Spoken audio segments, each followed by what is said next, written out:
This video is called Writing and How to Cope with It.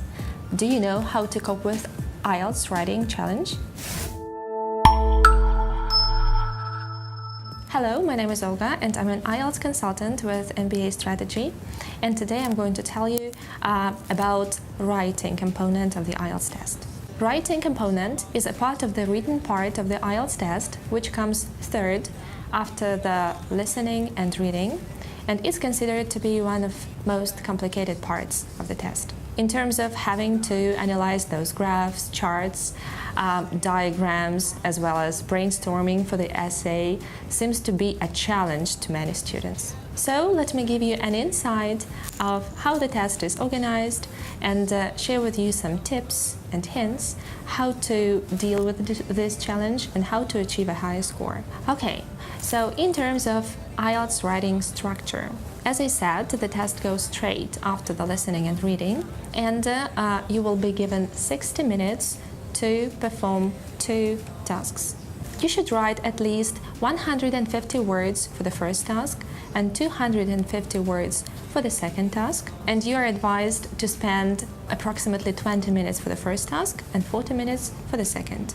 In the academic test, topics are of general interest and are suitable for those who are going to study in the English-speaking environment. In the task 1, you will be presented with a graph, a chart, a diagram, and you will have to summarize the information, select most important features, and write a report which will represent the best summary of main features. You may be asked to explain and describe data, summarize the information, describe stages of the processes, and explain how some objects work. In the second task, you will be asked to write an essay in response to a point of view, an opinion, and you will have to structure it logically. Responses to both tasks must be in a formal academic style. When it comes to the general training test, it's a bit different. In the first task, students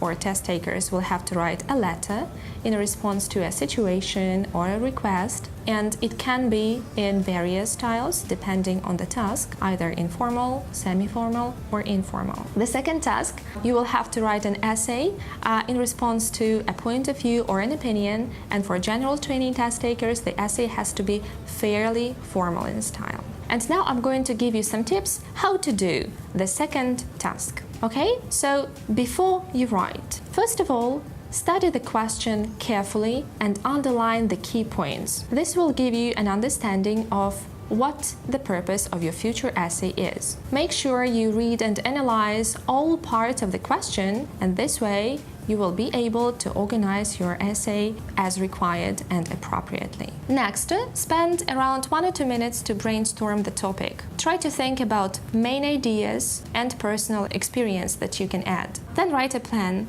Decide on the main points, which will be topic sentences, and then think about supporting details to support those main ideas. You should have at least 2 main points and make sure you organize them logically. And finally, go straight to writing. You will need introduction, main body, and conclusion. As you write, remember to link your ideas within the sentence and between the sentence logically. To do this, try to use a variety of linking words and devices such as because, as, moreover, however, in addition to this, while, to organize the ideas logically. To get a higher mark, use a wide range of grammar structures, complex structures, as well as common and less common vocabulary. Think ahead about possible topics such as environment, health, technology, media, and this will help you brainstorm topics for possible questions. As you practice,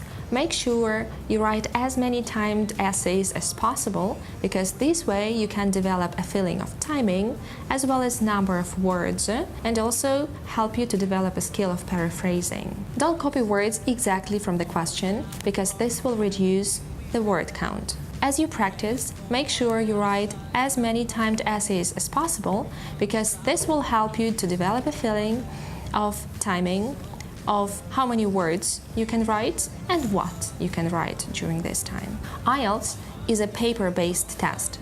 So make sure you develop a skill of handwriting and your handwriting is as clear as possible. And now a question to you guys.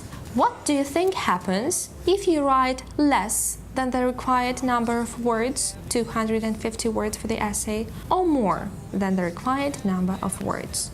I'll be waiting for your answers and feel free to give your suggestions in the comments below. Do you wish to learn more about IELTS test?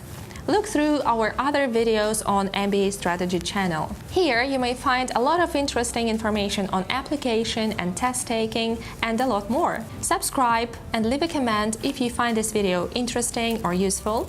There is a lot of information coming ahead.